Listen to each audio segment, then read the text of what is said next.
오늘 부활의 신앙으로 승리하라는 제목으로 우리 지난주 부활절에 이어서 부활의 신앙으로 승리하라는 제목으로 우리 말씀의 은혜를 나눠볼까 합니다. 우리 지난주 부활절을 맞이해서 우리 예수님께서 제자들에게 나타나서 평안하라고 말씀하셨잖아요. 그렇죠? 평안하라고 말씀하신 것을 재차 반복하면서 제자들에게 말씀하셨습니다. 여러분, 그 평안하라고 말씀하신 이유가 뭐라고 우리가 지난주에 들었죠? 제자들은 지금 부활하신 예수님이 다시 살아나셨다라는 것을 들었음에도 불구하고 이들이 마가의 다락방에서 뭐 했다 그랬어요? 문을 꼭꼭 걸어 잠그고 있다 그랬습니다. 그렇죠? 왜 그랬다 그랬습니까?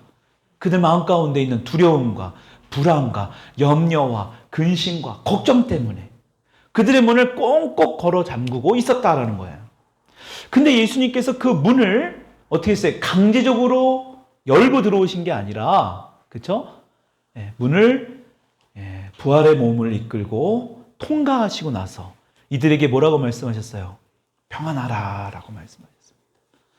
그 평안하라는 이유가 재차 반복하면서 다시 일주일 후에 도마를 위해서 예수님이 다시 그들에게 나타나실 때도 동일하게 평안하라. 여러분, 왜 평안하라고 말씀했다고 그랬죠? 그러한 두려움과 불신과 불안과 염려와 근심과 걱정을 가지고는 결코 믿음의 사람이 될 수 없기 때문에 평안을 유지해야 된다. 여러분, 그래서 그 제자들이 이 부활하신 예수님께서 말씀하신 그 평안을 가지고 그 평안을 누렸더니 어떻게 됩니까? 다 도망치고 문을 걸어 잠궜던 그 제자들이 예수님을 위해서 십자가에 죽고 목매달아 죽고 피부가 다 벗겨지고 사자굴에 갇혀서 죽고 엄청난 환난과 역경을 견디면서 이들이 목숨까지도 버리면서 복음을 전하는 그러한 제자가 될 수 있었다. 그래서 우리가 이 삶에서 평안을 유지하는 것이 굉장히 어렵고 힘든 일이다. 그래서 예수님은 이 평안을 너희들이 이루어야 된다. 우리가 지난주에 말씀을 들었습니다. 오늘 이 부활주의를 이 연장하는 어떤 이 부활절을 맞이하고 나서 우리가 계속해서 이 부활절에 대해, 이 부활에 대해서 좀 살펴보려고 합니다. 왜냐하면 우리가 역사적으로 봐도요, 이런 부활의 사건만큼, 역사를 통틀어 봐도 이 부활 사건만큼이나 중요하고 엄청난 사건이 없었다라는 거예요. 아무리 통틀어 봐도 십자가에서 죽으시고 3일 만에 부활하신 이 사건은요, 엄청난 이 전 세계를 완전히 뒤집어 놓는 그러한 사건이 되었다는 실제 사건입니다. 여러분, 이 부활의 사건을 여러분 믿으십니까? 여러분, 믿으시는 그 증거로 오늘도 여러분들이 이 자리에 앉아 있으리라 믿습니다. 물론 아직 믿지 못하는 분들도 있을 수 있어요. 그러나 괜찮습니다. 우리 주님께서는 그 부활을 믿지 못하는 여러분들에게도 그 부활을 믿을 수 있도록 오늘도 초청하시고 오늘도 이 메시지를 들을 수 있도록 인도하여 주신 것을 믿습니다. 여러분, 그렇다면 여러분들이 마음을 열어야 돼요. 정말 이 부활이 사실인가 아닌가? 오늘 이 메시지를 잘 들어보시고. 여러분, 그래서 이 부활이라는 이 개념을 너무나 우리가 잘 알아야 될 필요가 있다라. 여러분, 그래서 이 부활절, 이 부활의 날을 이후에 인간들이 생각하는 이 죽음에 대해서 완전히 다시 생각해보는 엄청난 계기가 되었다라는 것입니다. 여러분, 그럼에도 불구하고 그 당시 예수님의 부활절, 이 부활의 날을 경험했고 또 그것을 들었고 함께 동시대에 살았던 사람들조차도 이 사실에 대해 기뻐하지 못했다라는 것이 성경에 나와 있습니다. 그렇죠? 누가복음 24장 17절의 말씀, 앞에 띄워놓은 말씀 같이 읽어볼게요. 시작. 예수께서 이르시되 너희가 길 가면서 서로 주고받고 하는 이야기가 무엇이냐 하시니 두 사람이 슬픈 빛을 띠고 머물러 서더라. 지금 예수님께서 이 엠마오로 향하고 가고 있는 두 제자들 앞에 나타납니다. 근데 이 사람들이 지금 예수님인지 알지도 못하고, 그죠? 슬픈 얼굴로 지금 예수님, 부활하신 예수님을 만나는 것입니다. 부활하신 예수님이 있음에도 불구하고 이들의 모습은 지금 슬퍼하고 있습니다. 예수님께서는 분명히 예루살렘에 약속하신 성령을 보낼 때까지 너희들이 기다려야 된다라고 말씀하셨어요. 근데 이 두 제자는 그 약속의 말씀이 제대로 이들의 마음 가운데 자리 잡지 못했는지 이들은 지금 엠마오라는 작은 도시로 가면서 이들의 얼굴빛이 어땠다고 성경이 나옵니까? 슬픈 빛으로 가고 있다. 어떻게 가고 있다고요? 슬퍼하고 있다라는 거예요. 왜 이들이 슬퍼할까요? 분명히 예수님께서 부활하셨음에도 불구하고 이 두 제자들의 얼굴빛은 왜 슬픔으로 가득했을까? 여러분, 이들은 아직까지도 자신들의 생각을 붙들고 있는 겁니다. 여러분, 지금 예루살렘의 이 근처에 뭐 말할 것도 없이 지금 예수님이 부활하셨다라는 것이 엄청난, 뭐 지금처럼 뭐 인터넷이 있어서 빠른 속도로 확산되진 못했지만 그래도 사람과 사람들 사이에, 그쵸? 많이 뭐 했을까요? 알려졌을 거라는 거예요. 엄청난 뉴스 아닙니까? 근데 이들은요, 자신들의 생각으로 예수님이 죽으시고 부활했다라는 것을 도저히 지금 이해하지 못하고 있는 거예요. 여러분, 도저히 이해하지 못하고 있는 것은 이들의 생각입니다. 여러분, 마치 우리가 태양의 손바닥을 가리고, 여러분, 태양의 손바닥만 가려도 우리 눈에서 시야가 가려집니다. 그렇죠? 여러분, 그렇다고 태양이 없어진 겁니까? 태양이 존재하지 않는 겁니까? 내 손바닥으로 가려서 태양이 안 보인다고 태양이 없는 게 아니에요. 여러분, 마찬가지입니다. 이 두 제자들은 자신의 생각으로는 이 부활하신 예수님 죽었다가 어떻게 다시 살아나지? 도저히 믿겨지지가 않는 겁니다. 그러니까 어떻게 해요? 슬픈 빛으로 살아가고 있다. 여러분, 이게 오늘날 우리에게도 동일한, 예수를 믿지 못하는 사람들, 심지어는 예수를 믿으려고 하는 사람들, 교회에 나온 사람들조차도요, 이 부활에 대해서 믿지 못해요. 심지어는 신학자들도. 여러분, 신학자들도요, 이 부활에 대해서 인정하지 않는 신학자들이 굉장히 많습니다. 심지어는 목사님들 중에서도 십자가에서 죽으셨다는 걸 인정하는데 부활한 거에 대해서는 인정 못해요. 그런 목사님들도 있습니다. 완전히 이상한 목사님들이죠. 어떻게 목사가 되는지 모르겠지만 그런 사람들에게도 안수를 주는 그런 시대에 우리가 살아가고 있거든요.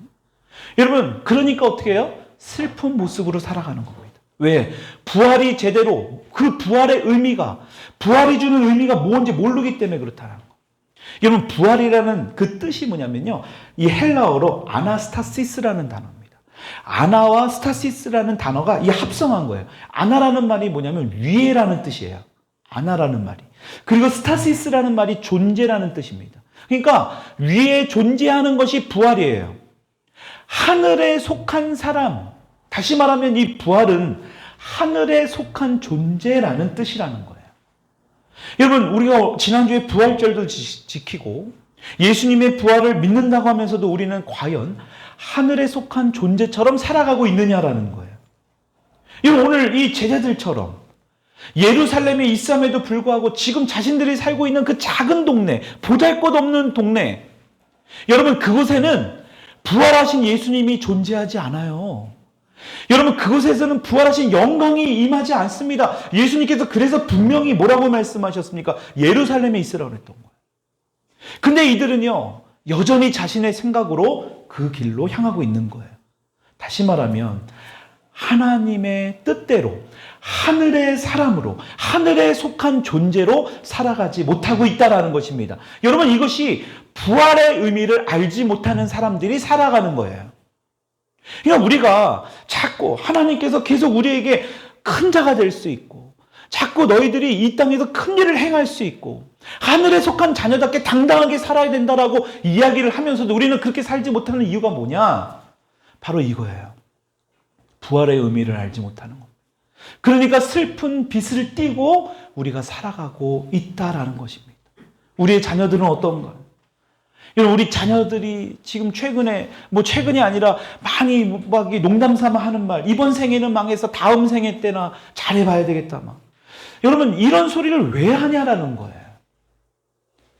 여러분, 좋은 대학 가기도 지금 이 환경, 자신들이 살아가는 이 여러 가지 환경 안에서는 힘들고, 나의 지금 외모로는 예쁘다는 소리도 듣지 못할 것 같고, 정말 어떤 집도 사고, 좋은 회사도 취업하고, 어떤 사업도 이루는 어떤 여러 가지 것들이 지금 여러 가지 베이스, 환경적으로 볼 때 안 될 것 같으니까요. 자꾸 그런 이야기들을 하는 겁니다. 여러분, 하나님을 알지 못하는 아이들이 그런 말 하는 것도 기가 막힌데, 심지어는 예수 믿는다는 아이들조차도 그런 말과 그런 생각을 하고 살아간다면 이것은 정말 심각하게 우리가 생각해 봐야 된다. 왜 자꾸 그런 말들을 하냐라는 거예요. 다음 생에, 이번 생에는 글렀어. 자꾸 왜 이런 말을 하냐. 여러분, 부활이 뭔지를 모르기 때문에. 우리가 부활 신앙으로 살아가는 게 뭔지 모르니까, 부모조차도 그것을 알지 못하니까 자녀들도 그런 말을 함부로 막 내뱉는 거예요. 여러분, 함부로 말하면 안 돼요. 실제로 그런 삶을 살아가게 됩니다. 왜냐? 우리의 말에는 권세가 있기 때문에. 함부로 그런 말을 해서도 안 되고 그렇게 하도록 가르쳐서도 안 된다라는 거예요. 여러분, 그래서 우리에게는 부활 신앙이 굉장히 중요합니다. 오늘 본문에 나오는 고린도서 15장, 여러분 너무나 잘 알고 있는 15장이에요. 여러분, 이 15장을 소위 뭐라고 부릅니까? 부활장이라고 합니다. 부활. 그 부활에 대한 것을 명확하게 이 고린도서 15장에서 말씀하고 있기 때문에 이것을 우리는 부활장이라고 합니다. 여러분, 그래서 이 부활에 대한 것들을 제대로 알지 못하면 우리 이 땅에서 이 엠마오로 가는 제자들처럼 슬픈 빛을 띠고 우리가 이 땅에서 어떻게 살아가야 할 바를 제대로 알지 못하고 살아가게 된다는 거예요. 그러니까 이 부활을 잘 알아야 돼요. 여러분, 그렇다면 부활은 뭐냐? 여러분, 예수님이 부활의 첫 열매가 되셨다라는 거예요. 그렇기 때문에 예수님을 믿는 저와 여러분들은 예수님처럼 어떻게 된다는 거예요? 부활하게 된다라는 거예요. 우리가 찬양도 했죠. 우리가 하나님의 나팔 소리도 찬양. 여러분, 우리도 예수님과 똑같이 부활하게 된다는 사실을 여러분 믿을 수 있기를 축원합니다. 여러분, 잘 안 믿겨지죠? 그러니까 오늘 말씀을 잘 들어야 됩니다. 특히 우리 젊은 친구들, 우리 어린아이 이르기까지 잘 들어야 돼요. 우리 은유은서도 잘 들어야 돼요. 부활한다는 이 사실이 과연 무언가? 오늘 본문 말씀 고린도서 15장 51절부터 52절의 말씀, 우리 은유은서도 성경 말씀 같이 읽도록 같이 좀 보여주세요. 고린도서 15장 51절 52절의 말씀 같이 한번 읽어보겠습니다. 시작. 보라, 내가 너희에게 비밀을 말하노니 우리가 다 잠잘 것이 아니요 마지막 나팔의 순식간에 호련히 다 변화되리니. 여러분 보세요. 지금 51절 52절 좀 이따 읽겠지만 마지막 나팔에라는 말이 지금 반복적으로, 또 나팔 소리가 나매라는 말이 나옵니다. 여러분, 언제 나팔 소리가 난다라는 거예요? 예수님께서 이 땅에 다시 오실 때예요. 예수님께서 이 땅에 다시 재림하실 때에 나팔 소리가 나면서 어떻게 된다라고 성경은 말씀하니까 51절 후반절을 보니까 순식간에 호련히 다 변화되리. 그리고 또 52절 보니까 죽은 자들이 썩지 아니할 것으로 다시 살아나고. 여러분, 이 말 뜻이 뭡니까? 믿음의 선배들이 썩지 아니할 것으로 다시 살아나게 된다라는 말은 예수님이 이 땅에 다시 오실 때에 우리보다 먼저 이 땅에서 이별을 맞이한, 죽음을 맞이한 그 선배들이, 믿음의 선배들이 다 어떻게 살아나게 된다라는 거예요. 그리고 어떻게 됩니까? 하나님의 자녀들은 어떻게 된다고 성경은 나와요? 다 51절 후반절 보니까 다 변화되리니. 다 변화된다. 여러분, 이 변화된다라는 말의 뜻의 함축적인 의미가 뭔지 아십니까? 변화된다라는 뜻의 함축적인 의미가, 한번 따라할게요. 고치고, 바꾸고, 채우고. 여러분, 고치고, 바꾸고, 채우는 것이 변화된다라는 거예요. 그러니까 단순히 우리는 변화된다라는 이 말이 그냥 쉽게, 그냥 별 큰 의미 없이 받아들일 수 있지만 이 짧은 단어의 함축적인 그 내포되어 있는 의미가 고치고, 바꾸고, 채우고예요. 그게 변화된다라는 뜻입니다. 그러니까 우리를 완전히 고치고 완전히 바꾸고 완전히 채우는 것, 이게 바로 부활입니다. 여러분, 53절의 말씀 같이 읽어볼게요. 시작.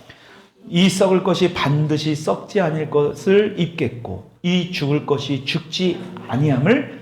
여러분, 우리 몸이 지나가면 쇠퇴합니다. 늙어가요. 피부도 늘어지게 되고 탄력을 잃게 되고 주름이 생기게 됩니다. 우리 속에 있는 어떤 여러 가지 내장 기관들이 다 기능을 잃어가게 돼요. 이게 하나님께서 우리 인간을 만들어 놓으시고 우리가 죄를 지음을 통해서 이 땅에서 우리가 죄를 통해서 죽음이 들어오면서 우리가 맞이해야 될 현실입니다. 원래는 우리는 죽기 위해서 만들어진, 창조되어진 존재가 아니죠. 그런데 이러한 우리의 몸이, 우리가 주님께서 재림하는 날에 어떻게 된다고 성경은 53절에 나옵니까? 썩을 것이 썩지 아니하는 육체를 입게 된다.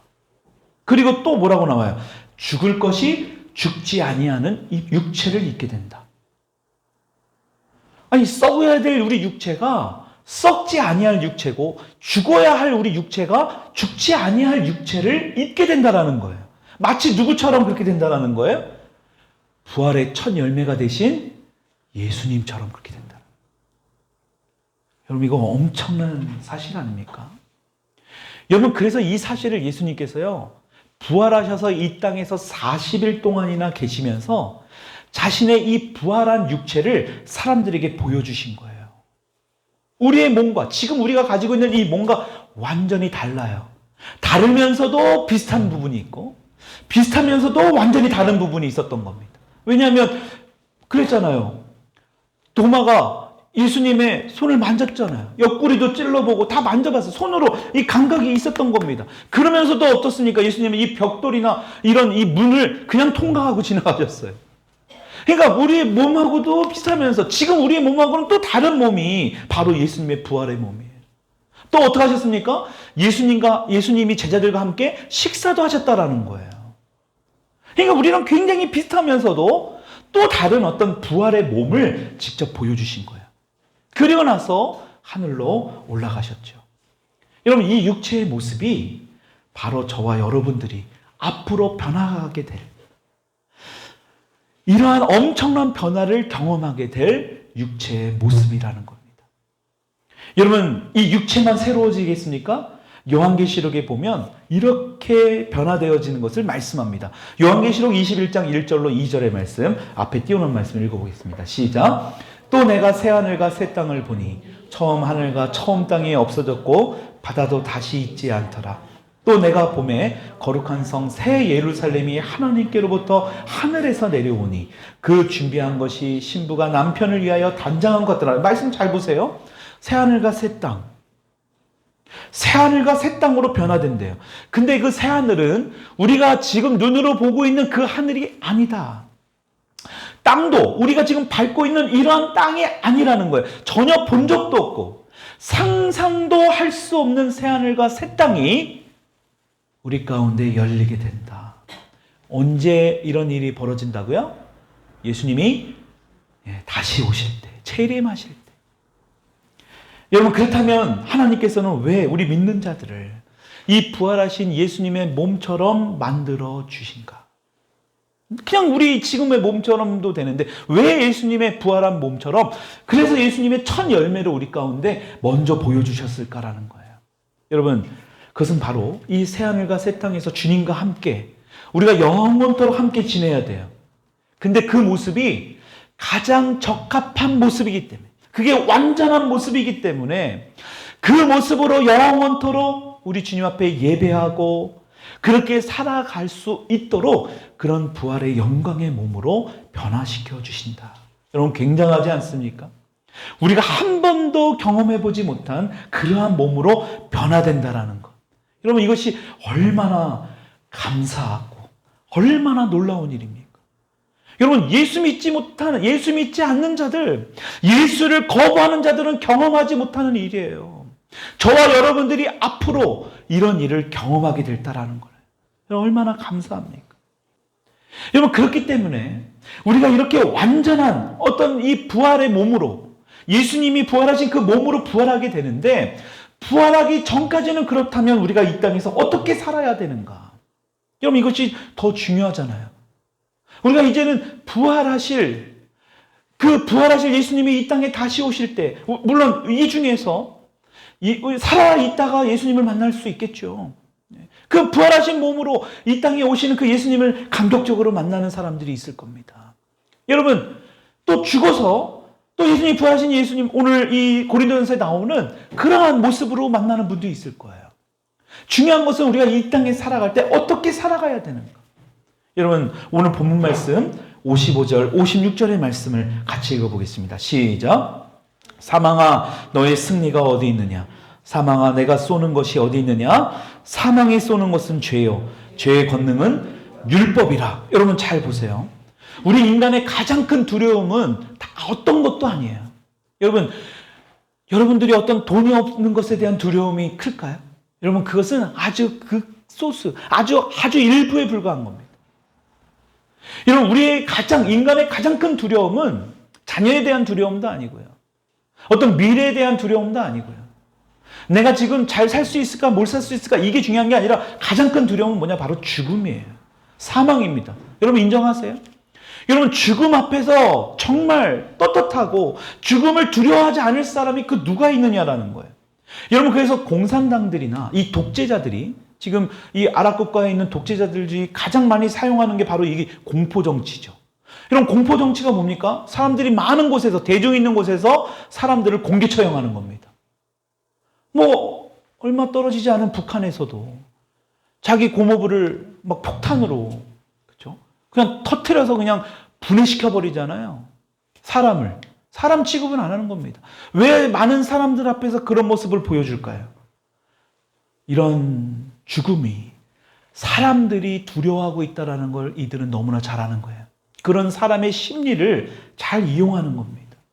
그러니까요, 이 공산당들이나 이 독재자들은 이 죽음을 정치적으로 기가 막히게 이용하는 겁니다. 여러분, 그래서 이 부활의 의미를 깨달은 오늘 이 사도 바울이 뭐라고 고백하느냐? 오늘 55절에 사망아, 너의 승리가 어디 있느냐? 56절에 또 뭐라고 그래요? 사망이 쏘는 것은 죄요, 죄의 권능은 율법이라. 다시 말하면 지금 사도 바울은 이 사망, 이 죽음을 조롱하고 있는 거예요. 우습게 생각하고 있는 겁니다. 56절에서는 뭐라고 합니까? 사망을 불러오게 된, 죽음을 불러오게 되는 이 죄를 다시 한번 언급하면서 부활 앞에서는 아무것도 아니라는 사실을 지금 이야기하는 거예요. 여러분, 이건 굉장히 중요하죠.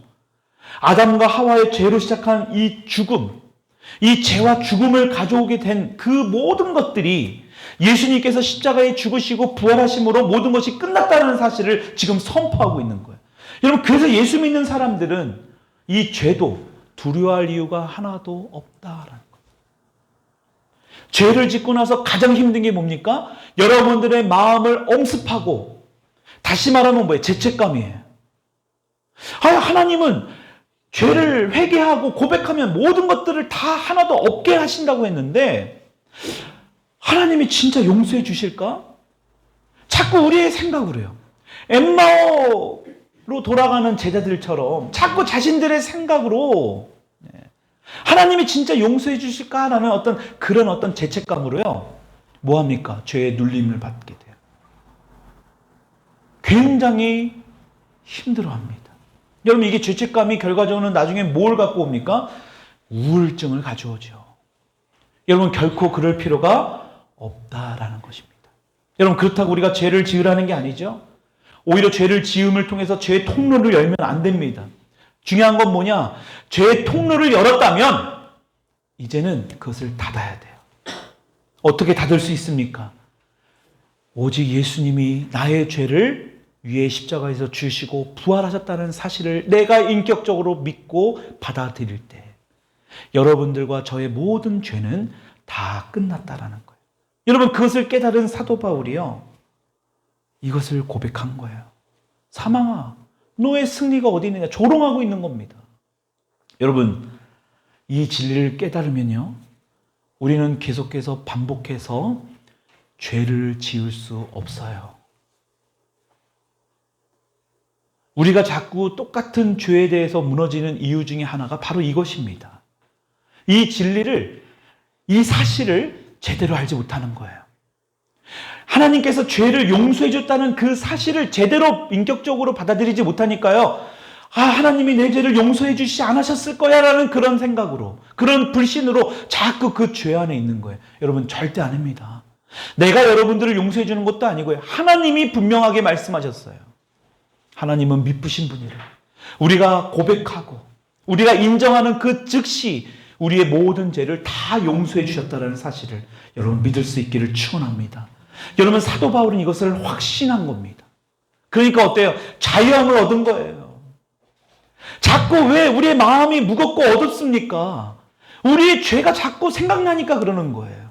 우리의 지난 한 주 동안 지었던 여러 가지 문제들, 크고 작은, 하나님이 보시기에는 그런 다 똑같은 죄들, 내가 볼 때도 이것은 너무나 용서받을 수 없는 그런 죄 같아. 자꾸 우리의 생각이 죄와 죽음으로 몰고 들어가는 거예요. 여러분, 그러나 사도 바울은 확실히 깨달았습니다. 결코 사망도, 결코 어떠한 죄도 우리를 이길 수 없다라는 것. 그리고 나서 사도 바울이 57절을 고백하는 거예요. 15장 57절 같이 읽어볼게요. 시작. 우리 주 예수 그리스도로 말미암아 우리에게 승리를 주시는 하나님께 감사하노니. 여러분, 사도 바울이 하나님께 감사할 수 있는 이유가 뭐냐? 승리를 주셨다는 거예요. 뭐에? 죄와 사망에. 죄와 사망으로부터 승리를 얻었다라는 사실을 사도 바울은 확신했다. 여러분, 이 사실을 결코 잊어서는 안 돼요. 부활의 삶을 살아간다. 부활 신앙으로 살아간다는 것은 이 15장 57절의 이 말씀을 반드시 기억하고 있어야 된다는 거예요. 그러니까 어떠한 죄도 어떠한 사망도 우리를 정죄하지 못하는 거예요. 왜? 우리를 승리케 해주신 분이 하나님이고 내 아버지이기 때문에. 여러분, 그래서 하나님을 알지 못하고 믿지 못하는 사람들, 여러분, 우리 주변에 너무 많이 듣잖아요. 그렇죠? 종말을 맞이할 때, 죽음을 맞이할 때, 임종을 맞이할 때, 여러분, 이들은 어떻게든 죽지 않으려고 합니다. 그래서 그들의 시체를 보면 굉장히 안 좋아요, 보기에도. 그들의 죽음의 종말을 맞이할 때 보면 굉장히 끔찍합니다. 왜요? 그들은 죽음의 사자가 임하는 것을 죽게 될 때는 알거든요. 보이거든요. 여러분, 그러니까 그들의 시체도요, 굉장히 그 두려움에 떨면서 가게 되는 겁니다. 여러분, 이것을 너무나 잘 알고 있었던, 확신했던 사람이 있죠. 여러분, 우리가 너무나 잘 알고 있는 스데반 집사입니다. 여러분, 스데반 집사가 지금 어떤 상황에 놓여져 있습니까? 지금 성령 충만해가지고요. 정말 예수님께서 부활하셔서 마가의 다락방에 나타나셔서 평안하라 평안하라 이 메시지를 듣고 이들은요, 지금 굉장히 성령이 충만한 겁니다. 하늘로 들어 올리시고 나서, 승천하시고 나서 이들은요, 계속해서 예수님의 복음을 전했어요. 근데 어떤 일이 벌어집니까? 기적과 이적이 일어납니다.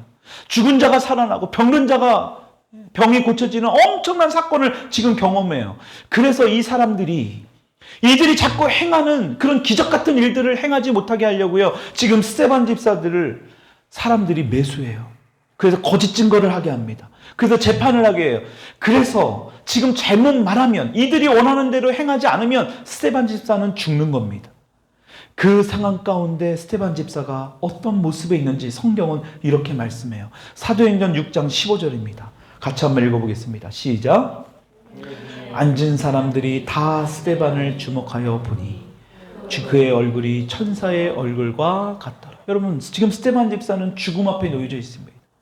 어떻게 이러한 모습으로 그 자신들을 죽이려는 사람 앞에 있을 수 있을까요? 여러분, 스데반 집사는 부활하신 예수님이 하나님과 함께 계심을 분명히 봤어요. 확실히 부활하신 예수님이 있다는 것을 이 스데반 집사는 확신한 거예요. 자신이 살았을 때도 봤지만 지금 죽기 일보 직전에 하늘에 계신, 하늘로 올라가신 그 예수님이요, 하나님과 함께 계심을 지금 영적인 눈이 띄어지니까 보이는 거예요. 그러니까 어때요? 당당하게 끝까지 복음을 전한 겁니다. 여러분, 이게 바로 뭐냐? 부활의 능력을, 부활 신앙으로 살아가는 사람의 모습인 거예요. 여러분, 자꾸 우리가 두려움을 갖게 되는 그런 것들, 여러분, 우리의 상황이, 어떤 환경이 자꾸 그렇게 만들 수 있잖아요. 그렇죠? 우리가 그럴 때마다 생각하는 건 뭐냐? 사도 바울이 얘기해요. 사망아, 너의 승리가 어디 있느냐? 사망아, 네가 나를 이길 수 있을 것 같아? 이런 말과 같은 거잖아요. 네가 나를 감히 이길 수 있을 것 같아? 여러분, 그러니까 사도 바울이 너무 감사하니까 승리를 주신 하나님께 감사한다. 누구를 통해서? 주 예수 그리스도, 부활하신 예수 그리스도를 통해서. 여러분, 이것을 자신 있게 말씀하고 있다는 것입니다. 여러분, 이렇게 살아가는 하나님의 자녀들에게 우리 주님께서 이러한 말씀을 하세요. 부활하기 전까지 너희들이 이렇게 사망을 두려워하지 말고 너희들이 죄를 두려워하지 말면서 살아야 되는데 이것을 구체적으로 어떻게 살아가야 되느냐. 58절 같이 한번 읽어보겠습니다. 시작. 그러므로 내 사랑하는 형제들아 견실하며 흔들리지 말고 항상 주의 일에 힘쓰는 자들이 되라. 여러분 보세요. 흔들리지 말고 갈팡질팡하지 말고 갈대처럼 움직이지 말고 자꾸 너가 하는 어떤 신앙의 모습, 너가 자꾸 넘어지는 그런 모습 보지 말고 뭐 하라는 거예요? 주의 앞에 더욱 힘쓰는 자들이 되라. 주의 일에 힘쓰는 자가 되라. 여러분 부활하시고 이 땅에 40일 동안 계시다가 하늘로 승천하시면서 우리 예수님께서 마지막으로 말씀하신 지상대명령 마태복음 말씀 여러분 너무나 잘 알죠? 우리 같이 이 말씀 읽어볼게요. 시작. 예수께서 나와 말씀하여 이르시되 하늘과 땅의 모든 권세를 내게 주셨으니 그러므로 너희는 가서 모든 민족을 제자로 삼아 아버지와 아들과 성령의 이름으로 세례를 베풀고 내가 너희에게 분부한 모든 것을 가르쳐 지키게 하라. 볼지어다 내가 세상 끝날까지 너희와 항상 함께 있으리라 하시니라. 아멘. 여러분 마지막으로 이게 하신 말씀이에요. 여러분 우리에게 무엇을 말씀하고 있습니까? 명령이거든요. 이것은 지켜도 되고 지키지 않아도 되는 게 아니라 저와 여러분들 모두에게 속하는 거예요. 모두에게 해당되는 말이에요. 여러분 뭐예요? 예수님께서 분부한 것, 다시 말하면 예수님께서 이 땅에서 말씀하신 것을 너희도 가서 가르치고 지키게 할 수 있도록 행하라는 거예요. 여러분 이게 바로 뭡니까? 예수님이 말씀하신 복음입니다. 여러분 복음은 다른 게 아니에요. 예수님께서 말씀하신 것을 지키게 하고 가르치게 하는 것을 전하는 거예요. 여러분 그게 바로 굿 뉴스죠. 예수님이 십자가에 죽으시고 다시 살아나셨다라는 것. 여러분 이게 바로 복음이잖아요. 여러분 이 복음을 가지고 사람들에게 가서 전하라는 거예요. 가르치라는 거예요. 여러분 이것을 행하고 계십니까? 여러분 이것이 여러분들의 과제라고 생각하고 있습니까? 여러분 그래서 저는 예수님을 예배를 통해 예수님을 알게 하고 또 치유를 통해 그들의 어떤 상처와 아픔들을 치유하고 어떤 좋은 책을 통해서 하나님이 주신 비전이 무엇인지를 그것을 가르치고 알리는 것. 여러분 그게 바로 제가 이 땅에서 행해야 될 숙제이고 과제예요. 이게 바로 저에게 주신 하나님의 미션입니다. 여러분 저와 여러분들에게도 동일합니다. 일터에서도 마찬가지죠. 여러분들이 일을 하면서 여러분들이 어떻게 하나님의 비전을 하나님의 그 과제를 행하면서 살아가고 있느냐. 얼마나 많은 사람들에게 예수님이 십자가에 죽으시고 부활했다라는 이 사실을 알리고 있느냐. 여러분 이것이 오늘 우리들에게 말씀하시는 주의 일에 힘쓰는 자들이 행해야 될 것들이에요. 주의 일에 힘쓰는 자들. 여러분 잘 보세요. 초대교회의 사도들이 이 주의 일에 힘쓰는 자의 일들을 감당했기 때문에 오늘날까지 이 말씀이 계승되어진 겁니다. 이 복음이 계속해서 전해진 거잖아요. 주의 일에 힘쓰는 자의 한 사람인 이 감리교의 창시자 존 웨슬레 목사님 잘 알잖아요. 그가 영국의 복음을 전하는 자. 처음에 이단이라고 엄청나게 힘들었거든요. 엄청난 이 고난을 받았어요. 근데 주의 일에 힘을 씀을 통해서 영국이 복음으로 전해지는데 변화되는데 일조한 사람이 바로 이 사람. 우리나라는 어떻습니까? 선교사님들, 아펜젤러 같은 이 언더우드 같은 선교사님들 주의 일에 힘쓰기 때문에 오늘도 우리가 이렇게 편안하게 이 기쁨을 그렇죠? 부활절을 지내면서 예배당에서 예배를 드릴 수 있는 거 아닙니까? 여러분 그렇다면 우리가 이제 주의 일에 힘을 쓰는 자가 되어야 됩니다. 오늘도 마지막으로 우리에게 말씀해요. 그러므로 앞에 모든 것들을 정리하면서 사도 바울이 이야기하는 거예요. 뭐라고요? 흔들리지 말고 제발 견실하게 묵직하게. 여러분 우리가 은혜 받았다고 뭔가 막 변화되는 분들이 있어요. 우리 주변에 보면 그렇죠? 많아요. 그런 분들이. 이런 분들은 막 뜨거워요. 물론 그것도 중요합니다. 그런 모습을 통해서 변화되어지는 거니까요. 그런데 더 중요한 건 그런 모습을 계속 유지해 나가는 거라는 거예요. 견실해야 된다. 흔들리지 않아야 된다. 그래서 항상 항상입니다. 항상 주의 일에 더욱 힘쓰는 자들이 되어야 된다. 여러분, 이것이 바로 부활의 신앙으로 승리하는 그러한 삶의 모습이다라는 것입니다. 오늘 말씀을 정리합니다. 예수님께서 완벽한 모습으로 부활하셨어요. 그런 모습처럼 우리도, 저와 여러분도 부활하게 될 거예요. 그렇기 때문에 부활하기 전까지 우리가 이 땅에서 살아야 하는 것은 죄와 사망으로부터, 어떤 그 두려움으로부터 살아갈 필요가 전혀 없다라는 것입니다. 담대하게 살아가야 된다. 그렇기 때문에 우리가 어떻게 해야 된다는 거예요? 주의 일에 더욱 힘쓰는 자들이 될 수 있어야 된다. 왜냐? 나를 위해서 십자가에서 죽으시고 부활하신 그 예수님께서 나도 이제 그 부활의 영광의 몸을, 부활을 경험하게 될 것이니까. 여러분들이 그러한 부활의 확신이 없으면 여러분들의 자녀 또한 부활의 확신이 없어요. 저와 여러분들이 먼저 그런 모습을 보여야 합니다. 그래서 두려움, 죄와 사망으로 또 다른 어떤 두려움도 우리는 자녀들 앞에서도 당당하게 보여줄 수 있는 거예요. 그렇기 때문에 뭐예요? 우리가 주님의 일에 힘써야 될 것이 무엇인지를 각자의 자리에서, 각자의 위치에서 힘쓸 수 있게 된다라는 것입니다.